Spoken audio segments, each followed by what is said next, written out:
төлөө мэдээ.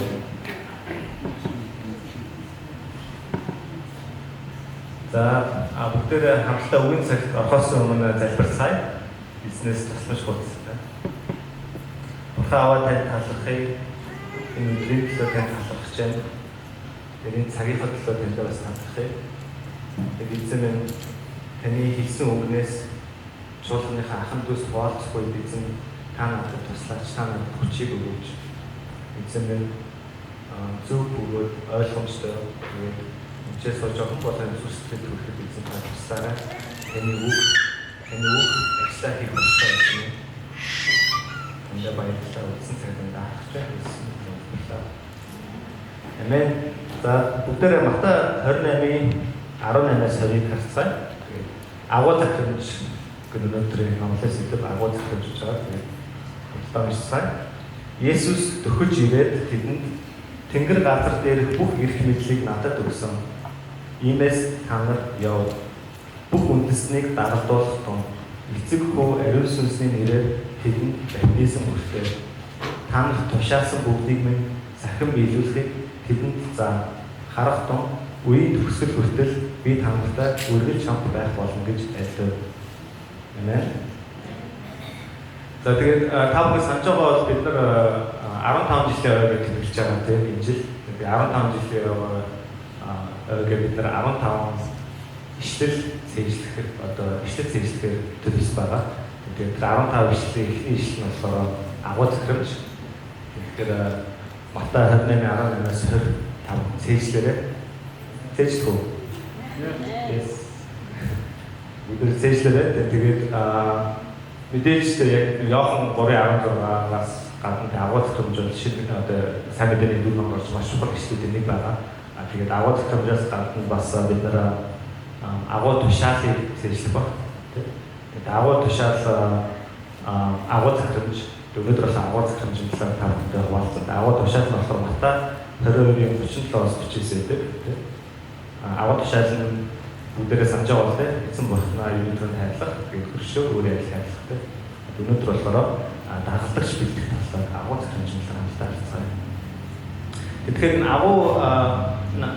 агуу захирамжийг Есүс яг хэзээ хэлж байгаа гэх юм бол Матай 28 гэдэг бол хамгийн сүүлийн бүлэг. Тэгэхээр яг Есүс дахин амьлаад тэгээд Тэнгэрт өргөгдөхийнхөө өмнө шагнарыгаа дуудаж агаад тэгээд хэлж байгаа хамгийн сүүлийн үг байна тийм. Тэгэхээр хамгийн сүүлийн явахаас Тэнгэрт өргөгдөхөөс өмнө өгж байгаа хамгийн сүүлийн үг болохоор мэдээж хамгийн чухал юм аа хэлсэн шүү дээ. Чухал юм аа хэлсэн тийм.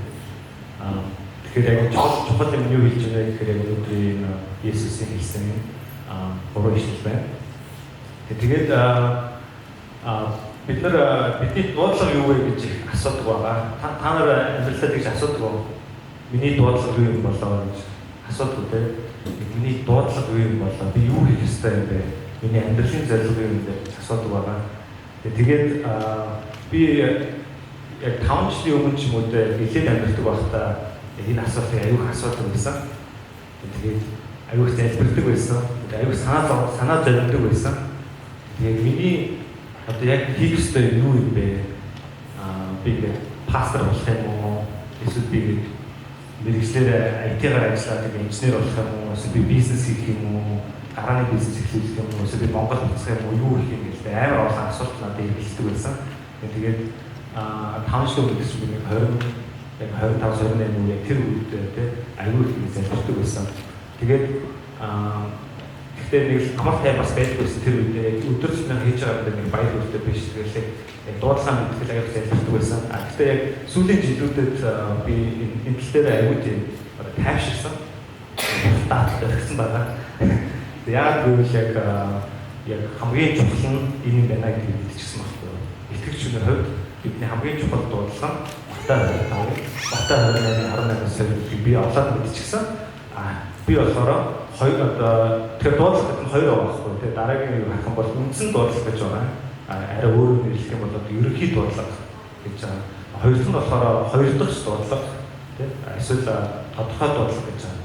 Тэгэхээр би болохоор яг тэр 5 жилийн өмнө амар санаад орсон байг миний яг хоёр дахь дуудлага нь юу юм бэ гэж аюул санаа зовнил яваад байсан.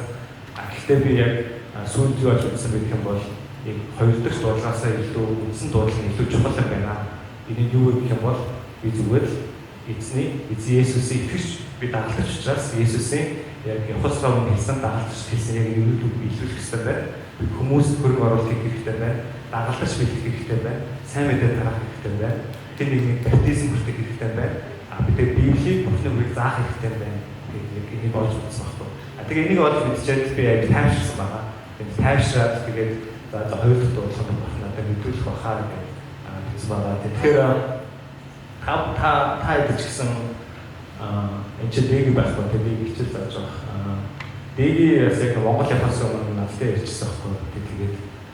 Тэгээд над шиг Монгол явахаас өмнө би ажил карьер л хийсэн байхгүй юу? Тэгээд энэ компанид орчвол одоо би сонгоод өгсөн чи энийг л хийжүүлгээл. Тэгэхээр би яг өөрийнхөө надад өөртөө тохиолдсон учраас би хэлээд тэр чинь тийм чухал биш ээ. Тэгэл хугацаанд мэдүүлнэ шүү дээ гингүүл. Үгүй амар чухал шүү дээ гэдээсэн. Тэгээд Монгол явчаад сая жилийн дараа ирсэн шүү дээ. Тэгээд сайхан дээгт уулзсан багтаа. Гэсэн чинь дээг амар тайвширсан байсан. Яг нэг Монгол очоод нэглээрээ ажиллаад үзчихсэн. Тэгээд яг юу гэж тэр хайгаад байсан. За би ингээл хүссэн ажиллаад олчих юм бол яг нэг дуудлага юм байна. Тэгэхээр л би яг баяр хөөртэй яг ажиглалтаа болчихно гэж бодоодсэн чинь тийм биш гэж байна. Тэгэхээр яг би одоо бас ийм хахаар баяртай байлаа л да. Дүү Канада аюу хөрөнгө оруулалт хийж байгаа хаадаг. Канадад дагалдуулж болох ч байгаа хамтдаа үйлдвэрлэж явж байгаа тийм. Тэгэхээр бас яг энийг ойлгочихсон гэж явж байгааг нь харж байгаа баяртай байна. Тэгэхээр өнөөдөр тавд би 3 зүйл ярих гэж үзсэн. Тэгээд шаарсан байна. Эхнийх нь болохоор агуу захирамж гэж юу вэ? Хэд өгөгдсөн бэ? Хоёр дахь нь болохоор агуу захирамж нь тушаал сайн дурын үйл биш. Эзэн Есүсийг тушаасан байгаа. Санал болгоогүй. Гурав дахь нь болохоор агуу захирамжийг биелүүлэх хүчийг Есүс бидэнд өгдөг. Тэгээд өсөөр байх болно. Тэр Есүс бидний хүчлэгчүүлдэг дуудлага ажилтаа биелүүлэх бол. За тэгэхээр эхнийхээ бүгд харцаа агуу захирамж гэж юу вэ? Хэд өгөгдсөн юм бэ? Босоод агуу захирамж юу вэ? Хэд өгөгдсөн юм бэ? Тэгэхээр яг юу вэ гэдгээр нь бол маш ишлэлдээ маш тодорхой хэлсэн байна. Агуу захирамж гэж юу вэ гэхээр энэ бол маш энгийнээр бүх үндэснийг дагалдуулах тун гэсэн байна. Бүх үндэснийг дагалдуулах тун. Тэгээд хэрхэн дагалдуулах вэ гэдэг нь болохоор 3 юм Есүс хэлсэн байна. Эхнийх нь болохоор яв, хоёр дахь нь болохоор баптизм хүртээ, гурав дахь нь болохоор заах. Тэгэхээр явах, баптизм хүртээ, заах. Энэ 3 юуг одоо юуны төлөв дагалдуулагч бэлтгэх. Тэгэхээр агуу захирамж нь юу вэ гэхээр дагалдагч бэлтгэхийг хэлж байна. Тэгээд бүх үндэснийг дагалдуулах юм бүх үндэснийг хоёрын үгээс энэ болохоор бид амар сайн мэдээ. Яг нь Есүс эзэнх зүрхтгөөс өмнө за босод еврейчүүдэд дагалдуулах юм гэж шаналтаа хэлсэн байсан бол тэр ямар харамсалтай бид нар энэ сууж авахгүй шүү дээ. Бүх үндэснийг тэгэхээр бид нар ч гэсэн яг Есүсийн үгийг зүрхэндээ хүлээж аваад зөвхөн Монгол хүмүүсийг л дагалдуулах болох хэрэгтэй байна бас ойлгож үзэх болохгүй. Тэгэхээр бид нар өөрсдийнхөө хэл хязгаарыг хэлж хэл усаа сайжруулж төвдүүд, хазаарчууд, монголчууд, америкчууд, мексикчууд, хятадууд хамаагүй бүх үндэснийг дагалдуулах юм. Энэ бидний ерхий дуудлага, бидний хамгийн чухал үндсэн дуудлага байна. Амен. Тэгээ энэ нь болохоор хэд хэлсэн бэ? Хэд хэлсэн бэ? Зөвхөн одоо илгээлтэнд дуудлагатай хүмүүс хэлсэн үү? Одоо мишнери хүмүүс хэлсэн үү? Эсвэл зөвхөн пастор ахлагч нарт өгдөөгүй юм. Энэ болохоор Есүс бүх дагалдагч нартаа өгж байгаа тушаал байна. Бүх дагалдагчтай өгж байгаа тушаал.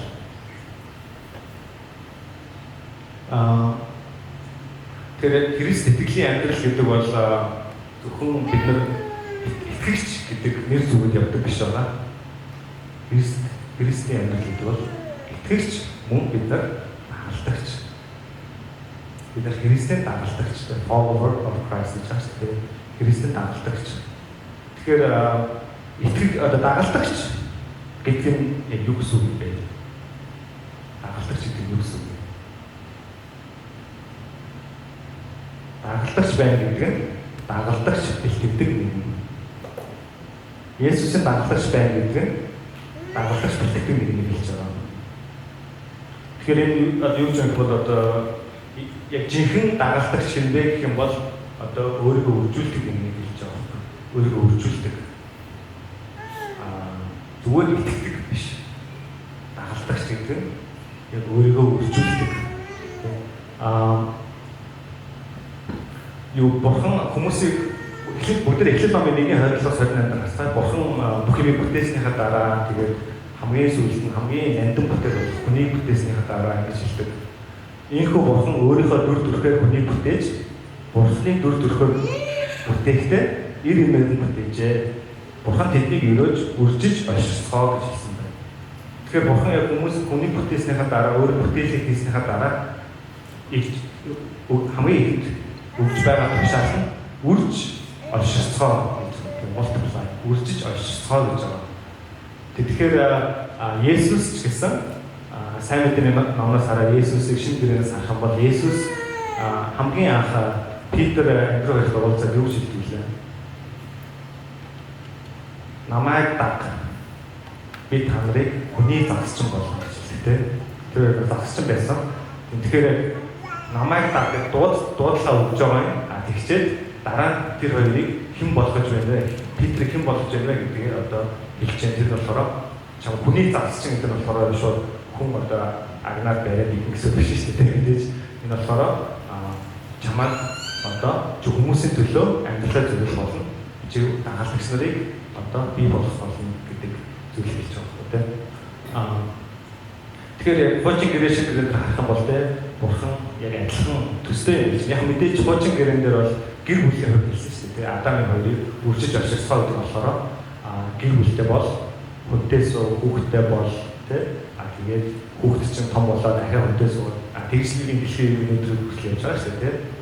Тэгэхээр бол яг хэвийн одоо үзэгдэл гэсэн үг шүү дээ. Яг одоо гэр бүлийн хувьд харах юм бол гэхдээ мэдээж ганц бие дуудлагатай хүмүүс байна. Тэгээд хэдийгээр хүссэн ч гэсэн хүүхдтэй болох чаддаг хүмүүс байна гэдгийг ойлгож байгаа. Гэхдээ яг ерөнхийд нь харах юм бол яг гэр бүлийн хэвийн одоо цикл гэх юм бол тийм хүнтэй сууж байгаа. Тэгээд хүүхдтэй болж байгаа юм тийм. Тэгээд ахиад хүүхдтэй болж байгаа. Тэгээд үржиж явж байгаа. Тэгэхээр дагалдагч хүний хувьд яг тэр хэвийн явагдах хэвээр тэр цикл нь юу гэх юм бол эхлээд итгэжчлээ, баптизм хүртчихлээ. Тэгээд зогсон гэсэн үг үү шүү дээ. Үржих хэвээр ахиад дагалдагч бэлтгэх хэвээр. Энэ бол хэвийн цикл одоо явагдах хэвээр зүйлс. Хоёр дахь нь болохоор агуу захирч тушаал сайн дурын үйл биш. Тэгэхээр 19 дэх хэлсэн байна. Иймээс та нар яв бүх үндэснийг дагалдуулах тун. Эцэг хүү ариун сүнсний нэрээр тэдэнд баптизм хүртээ. Та нарт тушаасан бүгдийг минь сахин биелүүлэхийг тэдэнд заа. Тэгэхээр энэ Есүс асууж байна. Үгүй дээ асуугаагүй. Есүс эсвэл санал болгож байна уу? Үгүй, Есүс тушааж байна. Иймээс та нар яв гэж тийм. Бүх үндэсний дагалдуулах. Энэ болохоор хүсэл биш, санал болгож байгаа зүйл биш. Энэ нь Есүсийн биднэрт өгж байгаа тушаал. Тэгээд хамгийн сүүлд тэнгэрт өргөхөөс өмнө өгж байгаа тушаал болохоор хамгийн чухал. Тийм ч учраас энийг аваа захиж хэлж байна. Тэгэхээр бид нар залбиртаа аваа гэж дуусдаг. Бас эзэмэн гэж дуусдаг. Тэгэхдээ бид нар залбиртаа. Тэгэхээр яг нэг бурхныг Бурхныг одоо харж байгаа үнцгүй шүү дээ. Бид нар Бурхныг харж байгаа үнцгэн бид нар мөнхийн эзэг мэн гэж харж байгаа. Тэгээ мөн бидний эзэн гэж харж байгаа тийм. Тэгээ энэ хоёулаа явж байгаа маш чухал. Яг Бурхныг эзэн гэж харах, мөн эцэг гэж харах хоёулаа чухал. Тэгээд зөвхөн одоо дугуй шүү дээ. Дугуй ундаг дугуй гэж бодъё. Тэр ундаг дугуйны нэг нь том, нэг нь жижиг бол хол явж чадахгүй шүү дээ. Эсвэл нэг дугуйтай нэг дугуйн ажиллахгүй бол хол явж чадахгүй эсвэл онголдсон шүү дээ. Тэгэхээр яг энэ баланстай одоо бурхныг харах үзэл гэх юм уу да. Тэр болохоор эцэг гэдэг нь эзэн гэж дуудах.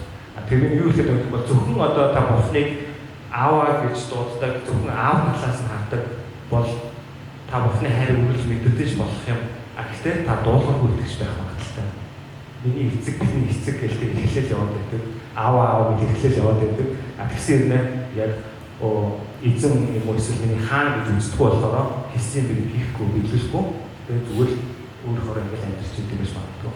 Тэр баланс болчих. Харин миний эцэг гэж харахгүй зөвхөн эзэн минь мөнхийн хаан би бол таны боол гэдэг нэг хараа хитрхи ингэж өндөрөн шүү дээ. Тэгэх юм бол бас балансгүй бүхнийг харж байгаа үнцэг байна. Яг гэх юм бол зөвхөн тэгж хараад байх юм бол та нэг л одоо фарисей шиг те ингэх ёстой, тийх ёстой гэсэн аюул тийм шашинлаг үзэлтэй. Ааваа гэж харахгүй би ингэх ёстой, тийх ёстой. Би одоо дуулууртай байх ёстой те. Гаднах талаасаа хүмүүс ингээл таны гаднаас нь харахад амар тийм дуулууртай сайн итгэж өргөл цөмдөө явдаг, өргөлөө өргөдөг, өдөр төдөө удаа залбирдаг, бацаг байдаг. Гэхдээ тэр бол айцаар дүүрэн яг жинхэнэ амьд харилцаа байх бурхныг тэгээд бурхныг тэр аавар гэж хэлдэг юм байхгүй. Тэгэхээр өнөөдөр аваад захирчдаг та бүхнийг те яг бурхан бол бидний эзэн шүү гэж сануулах гэсэн бидний эзэн тэр бол хаадын хаан тэгээд юм байна те. Бидний эзэн бидний хаан биднэрт агуу захирчийг өгсөн байна, тушаасан байна. Тэр юу вэ гэх юм бол дагалдагч бэлтгэх дүн.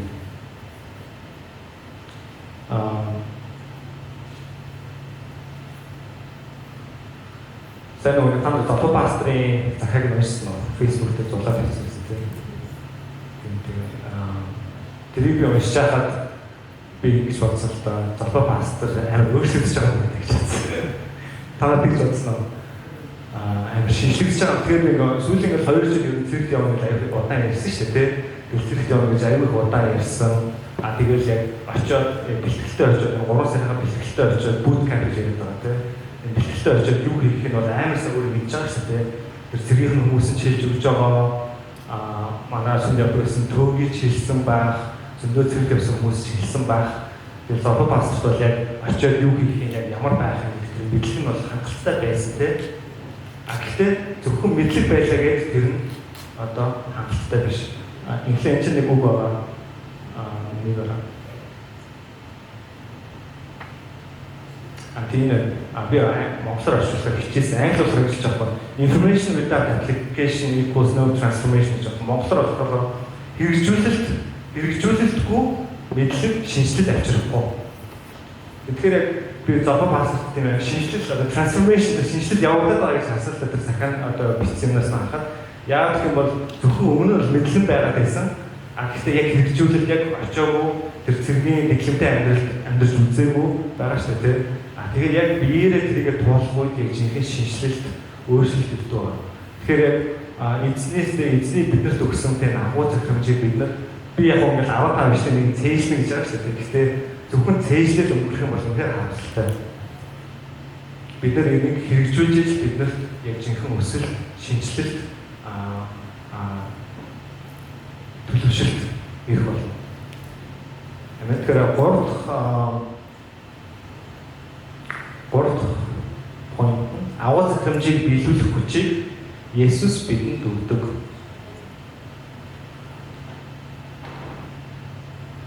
Тэгээ бүгдээ ишлээ ахад харцсан. Энд дараа тодруулсан байгаа тийм.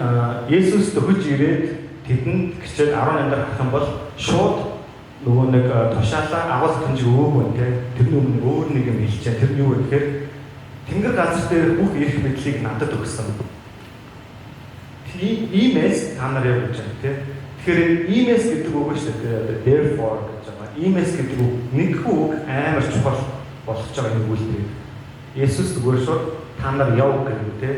Тэрний өмнө иймээс гэж байгаа. Тэгэхээр иймээс гэдэг нь өмнөх үйлдэлтэй холбоотой. Өмнөх үйлдэл нь юу гэж байгаа вэ? Өмнөх 18 дээр тэнгэр газар дээрх бүх эрх мэдлийг надад өгсөн. Есүс үхлийг дийлээд дахин амьсныхаа дараа өөрийгөө би бол цорын ганц жинхэнэ амьд бурхан гэдгээ баталчлаа гэдэг бүдүүлсэн. Тэгээд бүх эрх мэдэл надад өгөгдсөн. Үхлийг хүртэл дийлэх хүч надад байна. Тэгээд би үхлийг дийллээ, үхлийг дийллээ. Тийм учраас надад бүх эрх мэдэл байна. Ийм мессеж нь болохоор би танд одоо хүчийг өгнө гэж байна тийм.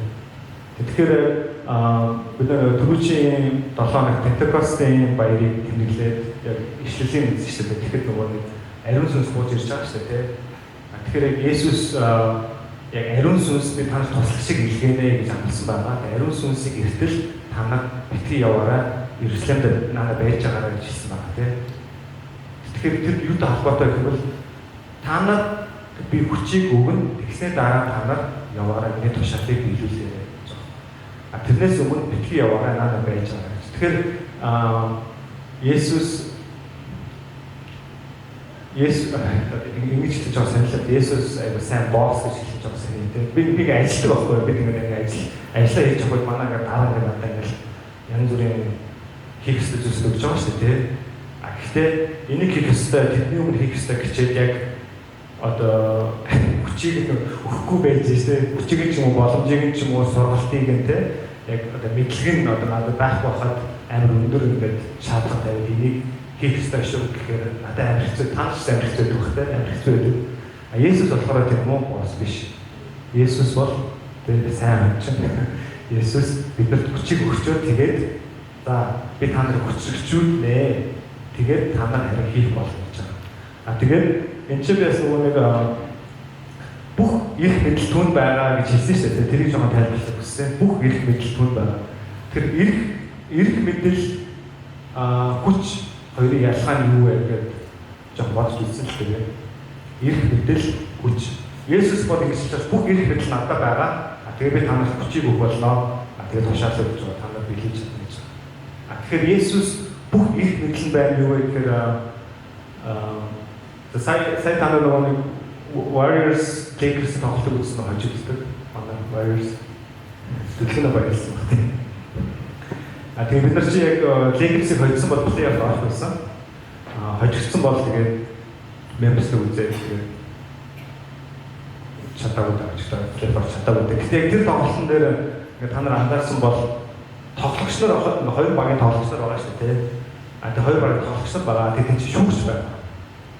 Тэгээд тэр шүүгч нар харах юм бол LeBron James тэгээд Draymond Green гэх хамаагүй жижиг шүү дээ. Тэр шүүгч нар аюул жижиг юм. Тэгээд жоохон амар мондөг болчихсонтэй биш дээ. Тэгээд жоохон имэлтэй болсон эсвэл гүгээд байдаг. Амар хурдан ч бас биш. Тэр гүгээд хурдан биш болохоор магадгүй 3 байдаг бах дээ. Тэгээд 3 амжилт юм яа дээ.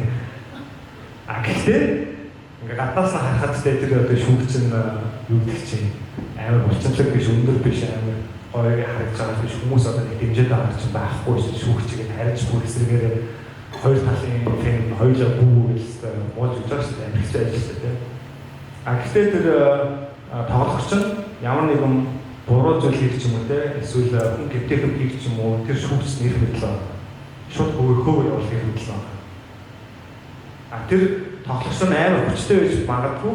Гэхдээ их мэдл байхгүй хин нэг шууд талбайгаас хөхтэй. Тэр шүүгч байгаа. Тэгэхээр бүх их мэдл Есүс өгөгдсөн. Бүх их мэдлийн дэлхийн. Тэгэхээр яг маш олон хүмүүс бас асуудалтай ингээд Монгол очиж бөөмөд үзүүлэх үзээд шүү дээ. Тэр бөөмөд үзүүлэхээр ингээл зарим нэг хардаг хүмүүс байгаа шүү дээ хэлмэлдэг. Тэнгүүт бөөнөрч бас хэлтийн байлээ шүү дээ. Тэгэхээр яг бас бурхан юм биш үү гэж асуудаг тийм. Тэр бол жинхэнэ их мэдл ашиг шүү. Тэр бол зүгээр л хүч, жоохон хүч, бурханы зөвшөөрсөн жоохон хүч байгаа тийм. Хавдаг бөөмөд. Гэхдээ яг жинхэнэ эрх мэдл энэ дэлхийн бүх энэ болохоор энэ дэлхийн биш тэнгэр ба газар дах бүх эрх мэдэл бүгдийг хамарч байгаа эрх мэдэл нь Есүс өгөгдсөн. Тэр эрх мэдэлтэй нэгэн бидний хүчрхжүүлээд биднийг илгээж бидэнд даалгавар гэсэн тушаал гэсэн байна. Даалгавар гэж бэлтгэдэг.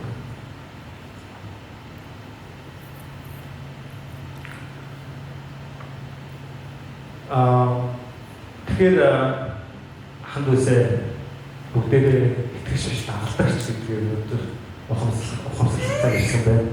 Тэгээд жинхэнэ дагалдагч гэдэг бол өөрийгөө үржүүлдэг, дагалдагч бэлтгэдэг. Дагалдагч бэлтгэдэг нэг юм бол жинхэнэ дагалдагч. Бид нар бис ойлгож байна л да. Ялангуяа манай цуглаан бид нар чинь ингээл их энэ ч баг хүмүүсээ Монгол цуглааны зүйлсээгүү би ч гэсэн ялгаагүй энэ ч ирээд хоёрын настай итгэж болоод ингээд тэгээд босод ингээд би ингээд сургууль сурч байгаа л босод ингээд багш нар ч юм уу ингээд оюутнуудыг харахаар амар гоё юм ярьдаг. Юу ярьдаг вэ гэхээр ингээд олон жилийн өмнө намайг 15 таа байхад 16 таа байхад тэр итгэгч хүн надад ингэж хөрөнгө оруулсан учраас намайг дагалдаж болгож бэлтгэсэн учраас би одоо ингэ явж байгаа юм гэдэг. Яг үнэндээ бид нар нэг тэгж хэл одоо түүх стори байхгүй шүү дээ.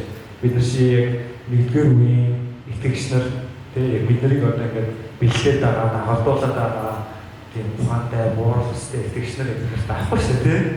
Мэдээж мууч мастер байна. Гэхдээ мууч мастер ихээс ч гэсэн тийм логи мастер дөнгөж өөрөө энэ чинь итгэж болсон байгаа. Тэгэхээр яг ойлгож байна л да дагалдуулагч бэлтгэн гэдэг нь би надад тийм байгаагүй юм чи би яаж бэлтгэх вэ гэж асууж магадгүй. Гэхдээ тань ариусанс байна. Бурхан тэр туслагчийг илгээсэн. Тэгээд тэр өсөлт, тэр төлөвшөл та хийж л ирнэ. Хин нэг надад хийх юм бол би тэгээ бэлэн болоод тэгээд хийнэ гэсэн үг биш үү? Би хамгийн анх болсноос санаж л та. Би хэрвээ за яг бэлэн болсноос дараа болох гэсэн бол би одоо хүүхдэл явж байгаа гэсэн. Тэгэхээр бид нар хараа хүүхдтэй болсныхаа дараа бэлэн болж байгаа. Тэгээд бэлэн болсныхаа дараа хүүхдтэй болж байгаа биш ихэнхдээ. Тэгэхээр яг бид нар хүлээгээд байхгүй бэлэн болсныхаа дараа бид дагалдагч бэлтгэе. За би өөрөө л ариун амьдралаар амьсныхаа дараа дагалдагч бэлтгэе гэж бид нар боддог. Гэхдээ та дагалт би бэлэн биш гэсэн бурхан намайг дуулсан учраас би хийх болно гэж зоригтойгоор алхаад та хэн нэг үнийг дагалдуулах үед харин таныг бурхан хариуцдаг, таныг шинжилдэг, таныг бэлэн болгодог. Тэгэхээр та битгий хүлээгээрэй. Битгий хүлээгээрэй. Та тэгээд бас магадгүй асууж болсон би хэнийг дагалдуулах юм бэ? Хэнийг би бол өндөр амар ихтэй бурхан аль хэдийнэ таны зүсгэл хэнийг бэлдсэн байна. Бид нар залбирах хэрэгтэй. Залбирах хэрэгтэй.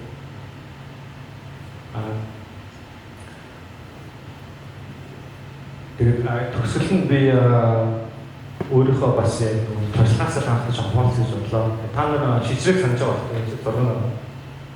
Санаж байгаа юм байна уу? Тэгээд яг санаж байгаа. 5-6 жилийн өмнө хэдэн жилийн өмнө 2017 онд байхаа тий. Яг сүм дээр ирээд оройн залбирал хийжсэн байхгүй юу? Тэгээд оройн залбирал ирээд та нар санаж байгаа бол одоо нэлээд одоо шивэстэй тэгээд одоо юу гэж нэлээд гангстер хувцастай амар том ингээд сархи үүтэй. Тэгээд ширүүн харцтай тэгээд оройн залбирал хийгээл. Тэгээд ингээд харсан чинь ингээд жоохон би ч хайсан байхгүй заа. Хин ороод ирээс сонсон юм байна л дээ. Тэгээд оройн залбирлуугаар ингээд залбирчсэн чинь бурхан надаа чи энэ залуу дээр очиод те энэ залуу дээр очиод залбирч өгөөрэй зөв юм яриарай гэж надад ингээд ариус сам ятгаал гэсэн байхгүй юу? Би тэгэл аль болох яахан бэ гэж бодоод гэхдээ тэгэл яг тэр үед би яг цулаан гарсан дараа шижээд байгаа л тэгэл очиод юм ярьж үзсэн байгаа. Тэгэл юм ярьсан чинь яг миний болсон шал нээлттэй байсан. Тэгээ би өнөө шууд гадаадхгүйгээр шууд шүжсэн байгаа те. Аюу нээлттэй байсан. Актив бол амар асуудалтай байсан шижрээд бодлоо те. Аюу гэр оронгүй байсан, харт юм хэрэглэв байсан. Тэгээ гэр бүлээсээ ингээд архив явуулсан байсан. Тэгээд ингээд гадаа ингээд хэсэг амьддаг машиндаа амьдарч байгаа маш их боллоо. Гэхдээ яг тэр оройноос хойш би тэгээд бурхан ингээд ариус намайг хатгаал байсан л чи ингээд шижрээд цаг заруул цаг би дандаа тэгдэг биш л яг тэр оройд чи ингээд бурхан намайг хатгаал байсан гэдэг чи зориул гаргаараа энэ хүүхдтэй хамт нөхөрлөөрөө миний талаар ярьж өгөөрэй гэлтэй яг тийм хатгалыг аваалсан. Тэгээд тэр энэ яг нөгөө гүд үйл очоод аюу хавцаа аваад тэгээд хавцаа хоол идээд тэгээд нэг ливер мартын румэйт Монгол айл орж ирсэн байхгүй. Тэгээд McDonald's ажилтаа болгож өгсөн бас болсон. Тэгээд McDonald's ажилтаа болоод тэгээд яг миний нэг гаргасан алтай юм тэр юу гэхээр заа ингээл одоо болчихлоо. Одоо ингээл болчихлоо ингээл тэгээд байн 7 хоног болоо ингээл хол яваад хэцүү байна. Одоо ингээл хаяг болчихлоо, ажилтаа болчихлоо, байлтаа болчихлоо. Тэгээд сүнгээ бас хаяг ирж штэ гэлтэй санаа амарчсан байсан. Гэхдээ тэгээд тэгсэн чинь тэгэл ажлаасаа гараад өөрөө гараад тэгээд буцаал болж ажил руу ороод тэгээд инженер мөрчгсөн юм. Тэгээд би ингээл тэгээд яг та нар мэдчихэж байгаа бол машин авах сарсан шүү дээ. Тэгээд сарсан байхгүй. Тэгээд би ингээд жоохон харамс юмчсан байхгүй юу? Ингээд би илүү хөрөнгө оруулалт хийх хэрэгтэйсэн байна. Ингээд баптизм бол ямар гоё байсан бэ? Энэ өөрөө даглагч болсон бол ямар гоё байсан бэ гэдэг. Гэхдээ яг сайн мэдэхгүй гэхдээ илээд очиод бол ихнэртэй болоод аюу ажилд ороод тэгээд ажлаа тараа явж байгаа авааргаа уртаа босчихгүй тэгээд хүүхдтэй болсон байгаа. Тэгээд би ингээд өөрөө ингээд жоохон буруутгдаг байсан байхгүй юу? Гэхдээ ингээд цаг чигээр тулсан гэж бодсон ч гэсэн ингээд өөрөө жоохон буруутгдаг байсан. Тэгээд тэгчээд тэгээ бурхан надад нэг гоё юу гэсэн мессеж өгсөн. Тэр нь юу вэ гэхээр зүгээрээ бити өнгөрснөө бити хар би чамд шинэ хүнийг илгээх болно гэдэг. Тэгээд нөгөө шилжээг санаж байгаа сая дараагийн зураг. Ахаад нэг шилжээ миний амьдрал гарч ирсэн байна. Тэгээд ингээд баптизм ингээд сая сүлдэрсэн шүү дээ. Тэгт нэг амар баярлсан.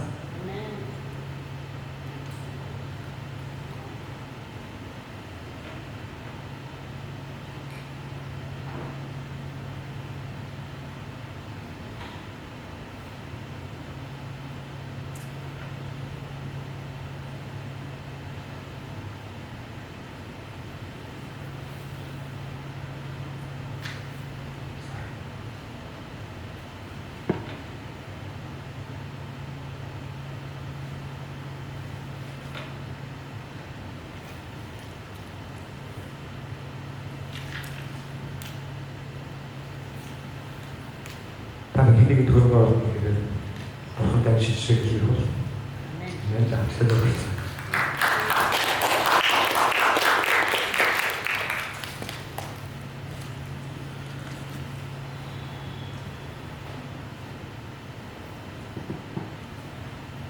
Хаваатай баярлалаа цагтлоо.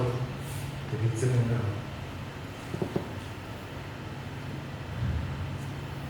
тавал бидний эзэн бидний хаан хавар цагч юу гэсэн бид нэр тушаалыг өгсөн тэр эзэн нэг бүх үндэснийг дагалдуулах тун бидний явж хэлсэн бидний баптизм хүртэж хэлсэн бидний босдог заа гэж хэлсэн